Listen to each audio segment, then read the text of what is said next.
Bienvenidos a Finanzas en Claro, el podcast donde convertimos los números en decisiones inteligentes. Soy Natalia Fernández Espitia, estudiante de Administración Financiera séptimo semestre en la Universidad de Cartagena. Y hoy vamos a hablar de algo que toda empresa necesita para sobrevivir y crecer: el diagnóstico financiero y las razones financieras. Porque seamos honestos, de nada sirve tener un negocio lleno de actividad si no sabemos si estamos ganando, si podemos pagar nuestras deudas o si estamos dependiendo demasiado de los acreedores. Así que en los próximos minutos vamos a desmenuzar exactamente eso. Para empezar, nos hacemos esta pregunta: ¿qué es el diagnóstico financiero? Imaginemos que un médico necesita saber si un paciente está sano. No adivina, hace exámenes. Con las empresas pasa exactamente lo mismo. El diagnóstico financiero es ese conjunto de exámenes que le hacemos a los estados financieros para saber si la empresa está sana, en riesgo o en urgencias. Hay dos herramientas principales para hacer este diagnóstico. La primera es el análisis vertical. Aquí tomamos un estado financiero, por ejemplo, el balance general o el estado de resultados, y comparamos cada una de sus partes con el total. Es como ver qué porcentaje de tu sueldo se va en arriendo, comida, transporte. Así sabemos el peso real de cada rubro. La segunda es el análisis horizontal. Aquí comparamos los mismos estados financieros, pero entre dos o más periodos. Año 2022 versus año 2023, por ejemplo. Esto nos dice si las cuentas están creciendo o cayendo y cuáles cambios son suficientemente grandes como para preocuparnos.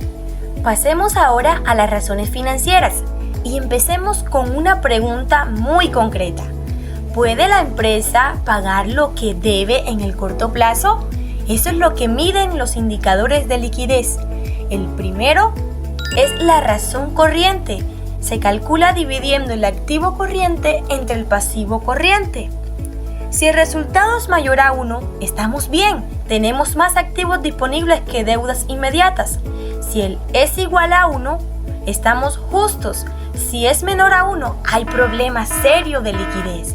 El segundo indicador es la prueba ácida. Es más exigente, incluye los inventarios porque venderlos puede tomar tiempo. Y su fórmula es activo corriente menos inventarios entre el pasivo corriente. Y por último está el capital de trabajo neto. Es simplemente la diferencia entre activo corriente y pasivo corriente. Nos dice cuánto dinero le queda a la empresa para operar después de pagar sus obligaciones inmediatas. Un capital de trabajo positivo es señal de estabilidad operativa. Ahora hablemos de rentabilidad. Una empresa puede estar pagando sus deudas y sin embargo no estar generando valor real. La rentabilidad nos dice exactamente eso. ¿Cuánto se gana por cada peso invertido? La rentabilidad financiera mide el beneficio que obtienen los socios o accionistas, el que más les interesa a los dueños del negocio. Si una empresa tiene una rentabilidad del 10% anual, quiere decir que por cada 100 pesos invertidos se ganan 10. Un indicador muy usado es el ROA o rentabilidad de los activos. Mide qué tan bien están usando la empresa sus recursos para generar utilidades. Y su fórmula consiste en dividir la utilidad operativa entre el activo total. Y finalmente los indicadores de endeudamiento. Estos nos muestran en qué medida la empresa depende de deuda externa para financiarse. Algunos de los más importantes son el índice de endeudamiento, el apalancamiento financiero, la cobertura de intereses y la razón de independencia financiera. En conjunto responden a una pregunta clave. Y es, ¿la empresa está en control de su financiación o son los acreedores quienes mandan? Pongamos un ejemplo rápido. Imagina la empresa Textiles del Norte SAS. Al revisar sus estados financieros encontramos activo corriente, 80 millones de pesos, inventarios, 30 millones de pesos, pasivo corriente, 50 millones, utilidad operativa, 20 millones y un activo total de 200 millones. Calculamos razón corriente. Entonces, para eso, dividimos el activo corriente entre el pasivo corriente y nos da 1.6. Eso quiere decir favorable. Prueba ácida. hacemos una resta entre los 80 millones, que serían los activos corrientes, menos los 30 millones de inventarios, entre los 50 millones de pasivo corriente, y nos da 1.0, justo en el límite, y un ROA que es igual a los 20 millones de pesos entre los 200 millones del activo total, y nos da un 10%.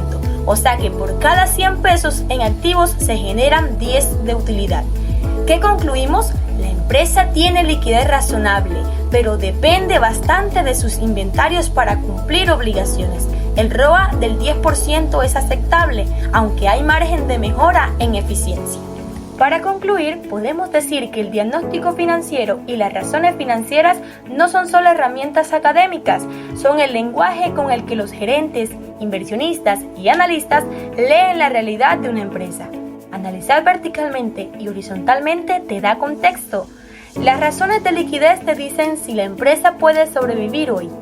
La rentabilidad te dice si vale la pena seguir invirtiendo. Y el endeudamiento te dice quién tiene el control real. Gracias por escuchar este episodio de Finanzas en Claro. Si te fue útil, compártelo con tus compañeros de clase. Hasta la próxima.